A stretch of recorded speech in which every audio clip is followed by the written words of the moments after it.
Hey everyone, welcome back to Western Stories and Tales. I'm really glad you're here today because this one is a story I personally love about a woman who lost everything, disappeared for 7 years, and came back as someone nobody recognized. A river town, a powerful man who thought he'd won, and a woman who never forgot what he took from her. Settle in, this one is worth your time. The ferry crossing at Harlow Bend operated on a simple principle. You paid your fare, you crossed the river, and whatever you were running from stayed on the other side. At least that was the idea. Eliza Crane had believed that once, believed it on an October night, 7 years ago, when she'd crossed this same river with nothing but the dress on her back and a bruise on her jaw that had turned the color of a late summer storm by the time she reached the opposite bank. She'd been 19 years old and owned nothing and known nobody on the far side, and crossed anyway because staying meant something worse than whatever unknown thing waited in the dark across the water. The river had been running high that night. October snowmelt from the mountains pushing the current fast and cold and indifferent to the small human drama of a 19-year-old girl standing on a dock with mud on her boots, deciding whether to go or stay. She'd gone. The ferry operator hadn't looked at her face.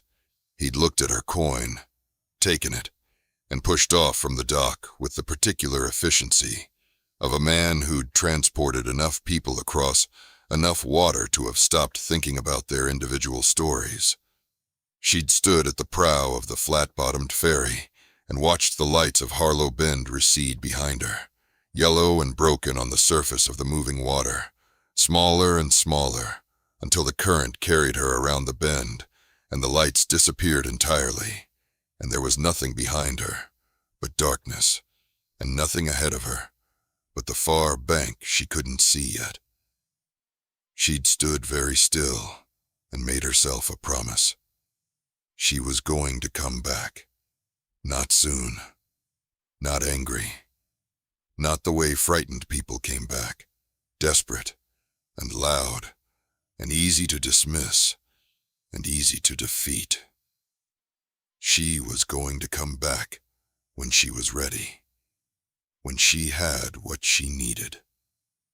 When the man who had stolen her father's land and driven her out of the only home she'd ever known had no idea she was coming until she was already there. She hadn't known yet how long that would take. 7 years, it turned out. 7 years was a long time. Long enough to become someone else entirely. The first year, she spent just surviving. She crossed into a territory she'd never been in, and found work in a laundry in a town called Mineral Fork that was large enough to disappear into, and small enough that nobody asked questions about where you'd come from, as long as you showed up on time and worked without complaint. She worked without complaint. 12 hours a day, 6 days a week, in heat that turned the laundry building into something close to an oven in summer, and a damp, cold misery in winter. Her hands cracked from the lye soap. Her back ached in a way that became the permanent background music of her days. She ate the same meals at the same table, in the same boarding house, and fell asleep in a narrow bed, in a room she shared with 2 other women, and woke up before dawn and did it again. She was alive. She was across the river, and in the hours between the end of her shift and the beginning of sleep, she taught herself things. The woman who ran the boarding house was a widow named Mrs. Alcott, who had more books than furniture, and believed that lending them was a form of charity that cost nothing and returned compound interest in the form of interesting conversation. She had no children of her own, and a sharp intelligence she'd never found sufficient outlet for, and she took a particular interest in the quiet young woman from somewhere south who read everything she was given and returned it with questions written in the margins. Eliza read everything Mrs. Alcott had: history, geography, a primer on territorial law that was dry as chalk and twice as useful, a thick volume on land records administration that most people would have used as a doorstop, but that Eliza read 3 times, each time finding things she'd missed the time before, details about filing procedures and notary requirements, and the specific administrative mechanisms through which property transfers were recorded and could be challenged. She was looking for the crack, the specific legal weakness in what Dorian Marsh had done to her father's land 7 years before she'd been old enough to understand what was being done. She didn't find it that year, but she learned enough to know it existed. Every forgery had a crack. Every document constructed in bad faith had something wrong with it, some detail overlooked, some procedure skipped, some timestamp that didn't align with the reality it was supposed to represent. She just had to find it. The second year, she moved to a larger town and found work as a clerk in a law office run by a man named Hartwell, who was 60 years old and overworked and not particularly interested in the personal histories of competent employees who showed up before him in the morning and made fewer errors than people twice their age and experience. She worked for Hartwell for 2 years. She learned how documents were constructed and filed and challenged and defended. She learned the language that gave paperwork its legal weight, the specific phrases and formulations that transformed ink on paper into binding reality. And she learned the equally specific language that could be used to question that weight in front of the right authority. She learned that power derived from documents was only as solid as the documents themselves, and that documents were made by human hands, and human hands made mistakes. Sometimes, those mistakes were accidents, born of carelessness or haste. Sometimes, they were intentional errors made by people who controlled enough of the surrounding apparatus that they believed nobody would ever look closely enough to find them. Either way, they were findable, if you knew what to look for, if you were patient enough to look. Hartwell noticed that she worked harder than she needed to for what he was paying her. He asked her once why she stayed when she clearly had the skills to find better compensation elsewhere. She told him she was learning. He accepted that because it was true, and because men who ran law offices on their own appreciated employees who valued learning over salary. What she didn't tell him was what she was learning toward. In her 3rd year, she saved enough to travel to the territorial capital. The land records office there held copies of every property transfer filed in the territory going back 40 years. The building smelled like paper and time, and the particular institutional dust that accumulated in places where important things were stored, with the assumption that nobody would need them for a long time. The clerk was named Whitmore.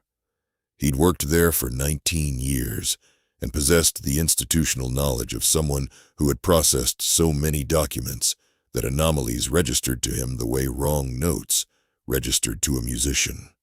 Not always consciously, not always articulably, but undeniably present, once detected.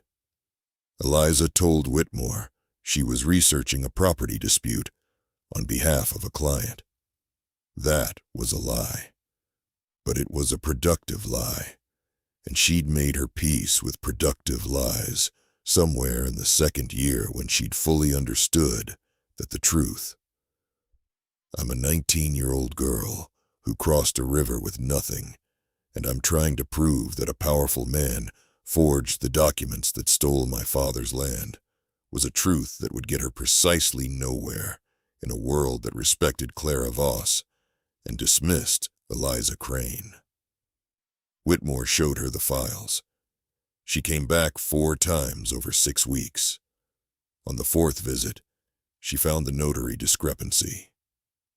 11 days.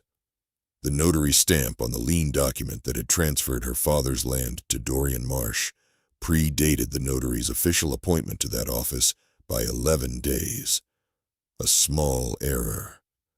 The kind that happened when you were constructing fraudulent paperwork in a hurry, and controlled enough of the local apparatus that close scrutiny wasn't something you'd trained yourself to fear. 11 days. Eliza sat with that discovery for a long time. Long enough for Whitmore to look up from his desk twice, and each time find her still sitting there with the same expression of absolute stillness that people wore when something had just rearranged the landscape inside them. She made copies of the relevant pages. 3 copies. Filed one formally with the Territorial Capital's Records Office under an official notation of discrepancy, a notation that now existed in the permanent record independent of anything she did next, or anything Marsh might do in response. Sent one to a land fraud lawyer in a city 2 territories east, who had agreed, for a retainer that represented 8 months of careful saving, to hold the document and act on it if anything happened to her before she finished. Kept one herself in an oilcloth packet she sewed into the lining of a traveling bag purchased specifically for this purpose. Then she spent the next 3 years building Clara Voss from the ground up. Clara Voss was a woman of means from the Eastern Territories. She had letters of introduction from a land investment firm, a firm that existed on paper because Eliza had paid a printer and a notary and a post office box, and understood by now exactly how much reality could be constructed from the right combination of those 3 things, carefully assembled and maintained. She had a business card printed on heavy stock with clean type, a traveling suit that cost more than her father had earned in 2 months of good harvest, a manner cultivated through practice and the careful observation of how powerful people presented themselves in rooms where things were decided, the particular stillness they maintained, the patience they projected, the way they let silence work for them, instead of rushing to fill it with words that gave too much away. She also spent those years learning everything she could find out about Dorian Marsh's current financial position, from a distance, through intermediaries, through the public records of his various business interests, and the careful reading of territorial commercial newspapers that reported on land transactions and banking activities with the dutiful thoroughness of publications serving readers who cared about such things. Marsh had overextended. The mill expansion he'd undertaken 4 years earlier had cost more than projected and returned less than anticipated. 2 tenant farmers had defaulted on their leases, leaving productive parcels idle during critical growing seasons. His bank had made 3 substantial loans to a mining concern 2 counties over that had failed to produce at the rates the original surveys had suggested, and that were now years past their projected return dates with no realistic prospect of recovery. He wasn't ruined. Men like Marsh didn't ruin easily. They had too many fingers in too many arrangements, and too much accumulated leverage to collapse quickly or completely. But he was stretched in ways that created a specific kind of vulnerability. He needed liquid capital. He needed a buyer for riverfront land he'd been holding as a long-term asset. Clara Voss was going to be his buyer, right up until she wasn't. The ferry operator took her coin without looking at her face. "Staying long?" he asked. "Just passing through," Eliza said. Her voice carried the Eastern accent she'd spent months developing. Enough difference from the River Valley vowels of her childhood that anyone who'd known Eliza Crane would have registered the distinction immediately. Nobody in Harlow Bend was listening for it. She was unrecognizable. She'd spent 3 years making certain of it. The hotel register accepted Clara Voss without hesitation. Eliza took a room on the 2nd floor facing the main street and stood at the window for a long time after the porter left, watching Harlow Bend move below her with the comfortable rhythm of a place that had forgotten it had anything to answer for. She recognized faces from 7 years ago. The blacksmith, older and heavier, her former school teacher moving slowly with a cane. Boys she'd known grown into men she almost didn't recognize until some small, unchanged detail. A particular walk, a gesture, the way someone held their head when they were thinking, gave them away. None of them looked up at the window. She was a stranger. That was exactly right. Marsh's office was above the bank. She'd sent a letter ahead 3 weeks earlier from 2 towns east, routed carefully through an intermediary address that couldn't be traced back to her directly, expressing interest in riverfront acreage on behalf of her investment firm and requesting a meeting at his earliest convenience. He'd written back in 4 days. 4 days, not 2 weeks. Not a polite, but unhurried response from a man in a comfortable position.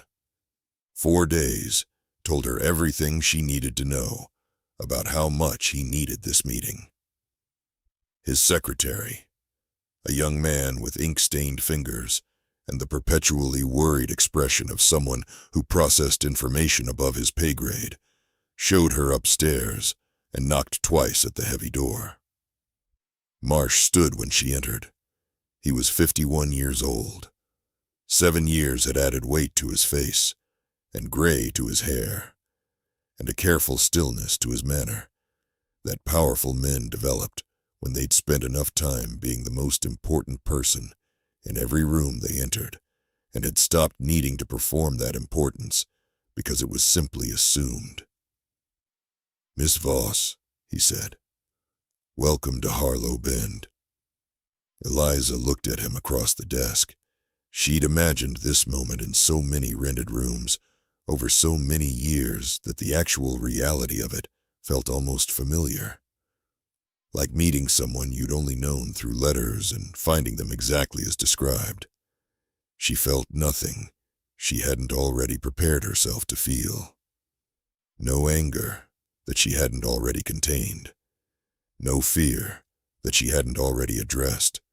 Just the particular clarity of a person who has been moving toward a single point for a very long time and has finally arrived. They talked for 40 minutes. She asked precise questions about water rights, floodplain assessments, seasonal ferry revenue patterns, and the long-term projections for agricultural land values in the river corridor. He answered with the expansive confidence of a man demonstrating expertise to someone he'd already decided had less of it, smoothly, at length, with the unconscious self-satisfaction of someone who enjoyed the sound of their own authority. She let him enjoy it. She was watching his desk while he talked, the filing cabinet behind him, the specific arrangement of documents in the stacking tray to his right, building a map of the office in her mind that she didn't need for any practical purpose, but that made her feel grounded and prepared in a way that was difficult to explain and necessary to maintain. She was also watching his face, looking for the moment, if it came, when some small thing triggered recognition through 7 years of change. It didn't come. She was Clara Voss. He'd never met Clara Voss. The girl he'd driven out of Harlow Bend 7 years ago had been 19 and frightened and wearing a cotton work dress with mud on her boots and no plan beyond getting across the river before something worse happened to her. Clara Voss wore a traveling suit and asked questions about floodplain assessments in a voice that came from somewhere east. She was unrecognizable. She'd made absolutely certain of it. The Land Records office was on the ground floor of the courthouse, small and dusty, and maintained with the particular devotion of a man, Fetter, 23 years at his post, who had decided early that his records were his purpose and had organized his entire professional identity around their completeness and their order. Eliza went on a Wednesday afternoon when the courthouse was quiet and the street outside moved with the unhurried pace of a weekday in a town that believed in routine. She introduced herself as Clara Voss, conducting due diligence on a potential acquisition, and needed to review the transfer records on 4 specific parcels. Fetter looked at her over his spectacles, pulled the files, set them on the counter, and returned to his desk with pointed disinterest. Eliza opened the 3rd file. The lien document was exactly where it had always been, filed behind the transfer agreement, stamped and dated and signed in the right places, with the practiced confidence of someone who believed these papers would never be seriously examined. She found the notary discrepancy in 90 seconds. 11 days. She'd known it was there. She'd confirmed it from the territorial capital copies. She'd built 7 years of planning around it. But seeing it in the original document, touching the actual paper, feeling the actual stamp pressed into the actual fibers, was different from knowing it abstractly in a rented room 2 territories away. This was the document. The specific piece of paper that had ended her father's life as surely as if it had been a weapon. The specific piece of paper that had sent her across a dark river with nothing. And it was wrong. Demonstrably, provably, officially wrong, in a way that now had a permanent record in the territorial capital that existed independent of anything Dorian Marsh could do to contain it. She photographed the relevant pages with the small camera she'd purchased for this purpose, closed the file, returned it to Fetter with thanks, walked out into the afternoon light and stood on the courthouse steps and looked at Harlow Bend spread below her. The ferry dock, the mill, the main street, the hotel where her bags sat on the 2nd floor, and felt something she had not permitted herself in 7 years. Not hope. Closer to certainty. Closer to the particular quiet that came when a very long piece of work was finally almost done.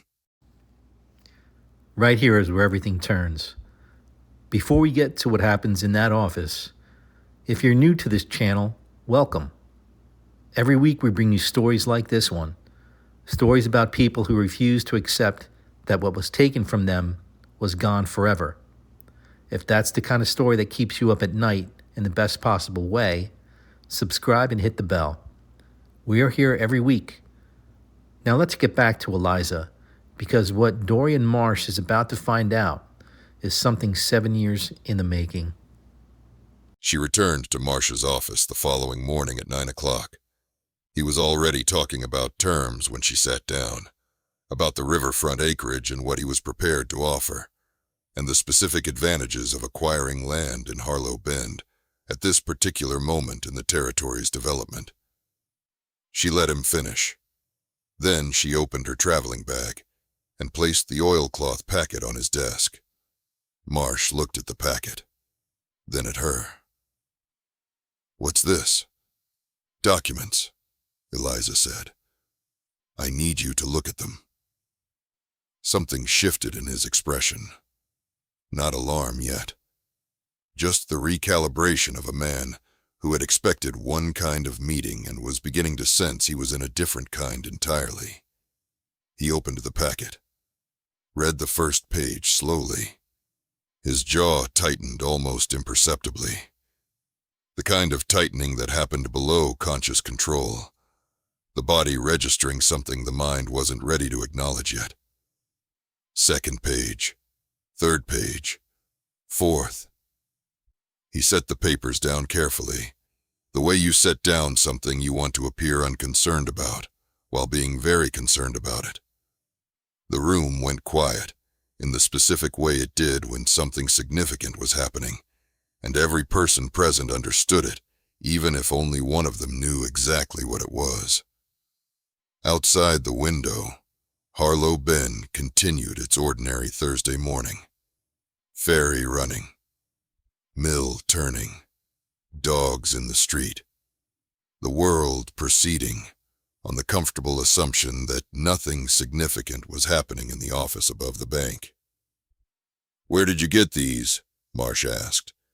His voice was controlled, even, the trained voice of a man who had navigated difficult situations before by managing the temperature of the conversation, keeping it professional, keeping it transactional, keeping it in territory where his experience and his authority gave him an advantage.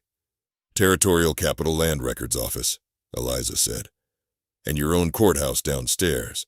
The notary stamp on the lien that transferred the Crane parcel predates the notary's official appointment to that office by 11 days. She paused to let that land. "That's a forgery, Mr. Marsh. A careful one, but not careful enough."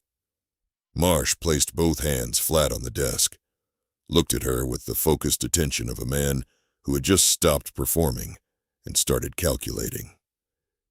"Who are you?" he asked. Eliza reached into her bag one final time, placed her father's original land deed on the desk between them. The paper was old, the edges worn soft from years of handling by her father's hands and the years before the transfer, years when he'd taken it out sometimes in the evenings and held it the way men held things that represented the entirety of what they'd built and what they hoped to leave behind. Marsh stared at it. She watched the recognition move through him the way weather moved across open ground, visible from a distance, impossible to stop, changing everything it touched. "Crane," he said. Flat. Final. Not a question.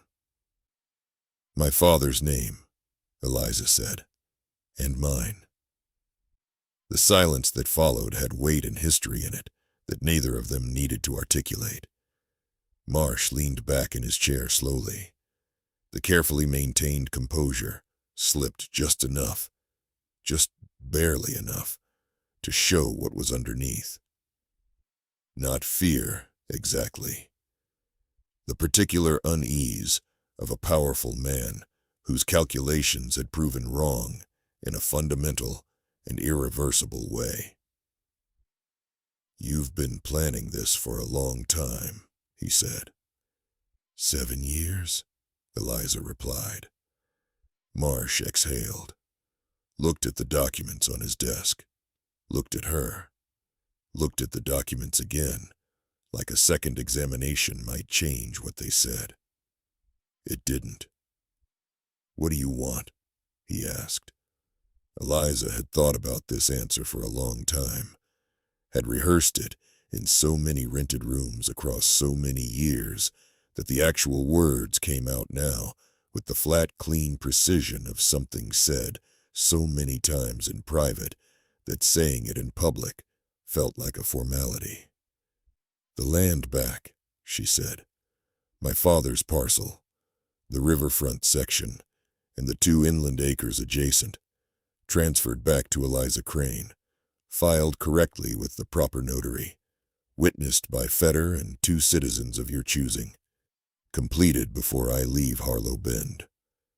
And if I refuse, then tomorrow morning I file a formal fraud complaint with the Federal Land Office in the Territorial Capital.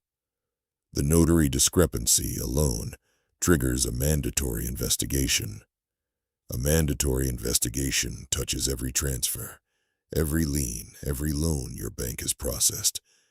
It doesn't stay contained." She paused. "And there are other things besides the notary discrepancy. I've had 7 years to find them." Marsh's eyes went very still.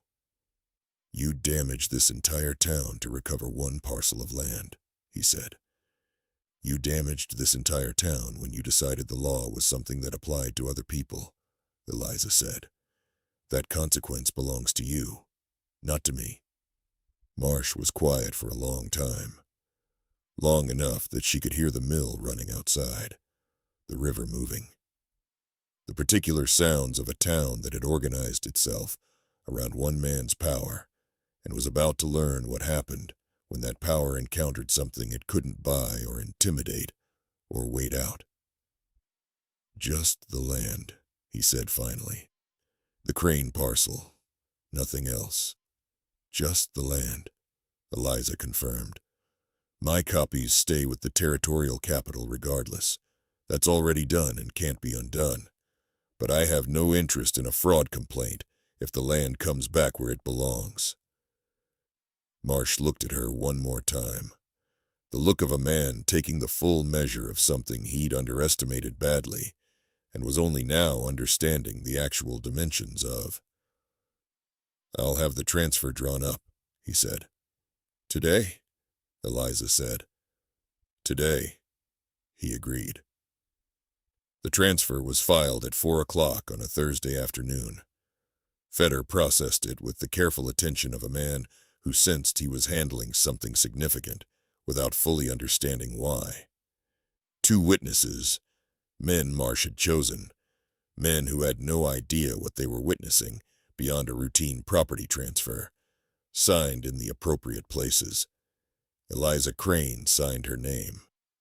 For the first time in 7 years, she signed her actual name on an actual document in her actual town and watched the ink dry on paper that now meant something again.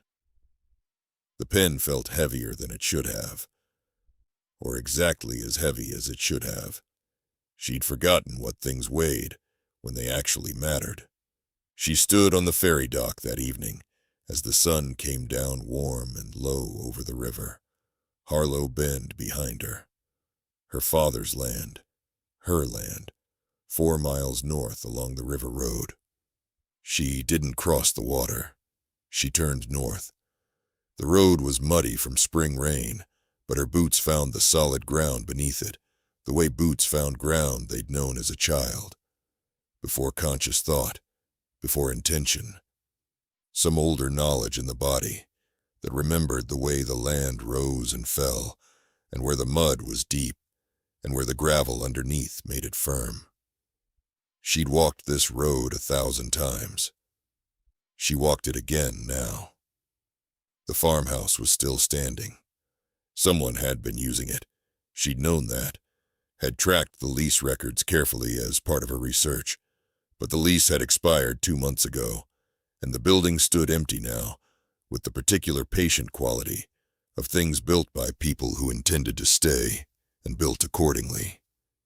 She pushed the door open. Dust.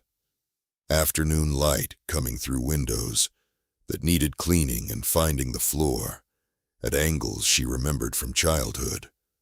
A fireplace with cold ash in it.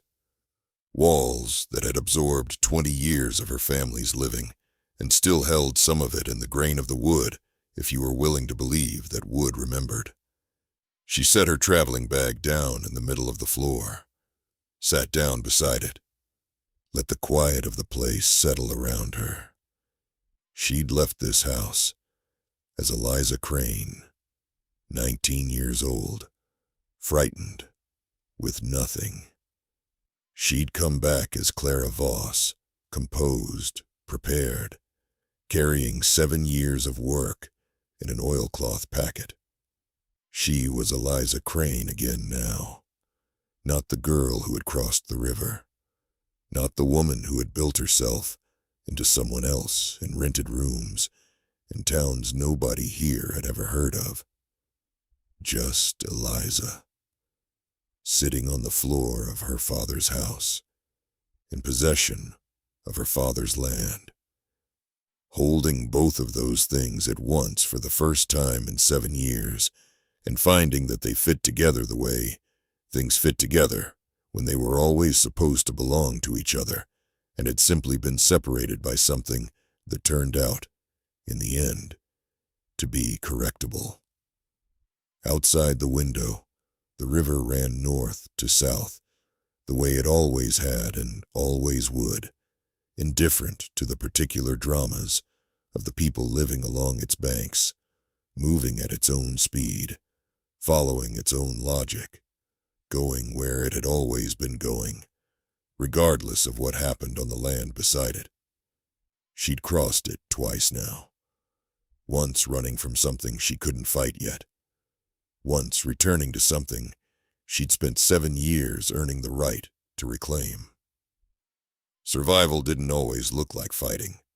Sometimes it looked like patience, like 7 years of quiet, impossible, careful work, done one step at a time by a woman who refused to let what was taken from her become the permanent definition of who she was and what her life was going to mean. Eliza Crane had come home. The land was hers. The river kept running. And somewhere in an office above a bank in Harlow Bend, a powerful man was sitting with the understanding that some things, once set in motion by the wrong hands, eventually found their way back to the right ones, regardless of how long it took, or what it cost, or how impossible it had seemed at every step along the way. That was enough. For tonight, sitting on the floor of her father's house, with the deed filed correctly in the courthouse downstairs, and the river running outside the window, and 7 years of accumulated weight finally setting itself down. That was more than enough.